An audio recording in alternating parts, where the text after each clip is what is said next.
Take a break from your busy schedule and join Harold Sala for Guidelines, a 5-minute commentary on living.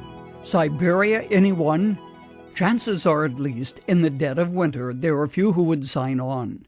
Siberia conjures an image of people dressed from head to toe in furs, looking more like someone in a deep freeze than ordinary folks who walk the streets of Manila, Houston, or elsewhere.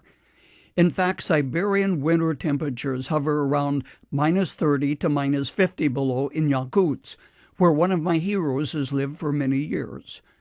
From the Russian city of Vladivostok, a 3-hour flight north and east takes you to Yakutsk, landing on the only airfield in the world built on permafrost, ground that stays frozen throughout the entire year. You can visit the Permafrost Museum here and see the tusks of mastodons older than written history for sure. Snow in January can reach as deep as 5 feet. And believe it or not, the white stuff may even come floating to Earth in freak storms in August. When I visited this exotic place, I met Yuri Morakovitz, superintendent of the area missionary churches, and asked him, "Do you see the same interest in spiritual things today as was seen immediately following the collapse of communism?" "Yet," he responded, saying that the initial curiosity about the God who had been denied by the official policy of atheism for some 73 years has subsided. However, there is still a void in the lives of people that can only be satisfied by a relationship with God. Behind almost every Christian leader in Russia is a story of God's redeeming grace. Yuri, for example, was a hard-drinking, carousing truck driver whose mother never ceased to pray for him.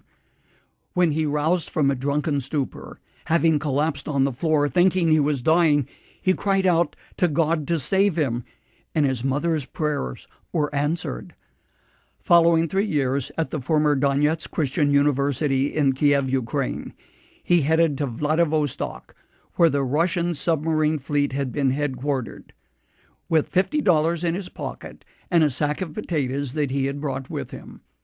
Now, decades later, he has given birth to an unknown number of registered churches and Bible study groups which he trusts will grow into churches. Another hero of mine is a school teacher turned pastor, who, having seen a Bible for the first time in his life in a market, borrowed the book, took it home, and read it all night. Returning the Bible the next morning, he asked where he could learn more about this book and this God who sent his Son to show us life.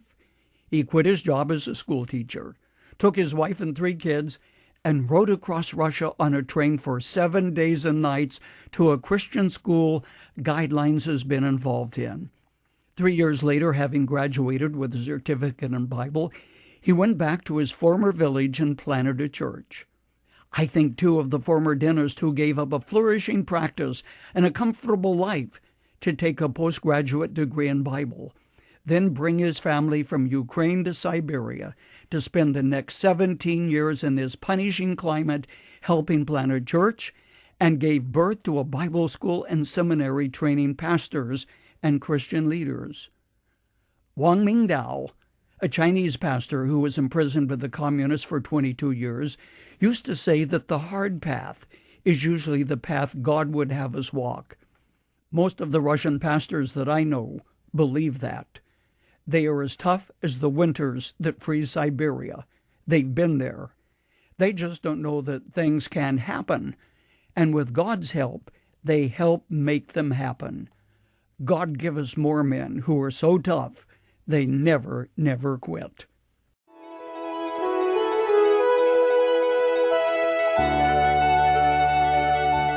You've just heard Dr. Harold Sala with Guidelines, a 5-minute commentary on living. If you would like to listen to the program again, download a copy, subscribe to our e-commentary, or view other resources, visit guidelines.org. We would like to hear from you too. You can email us at info@guidelines.org.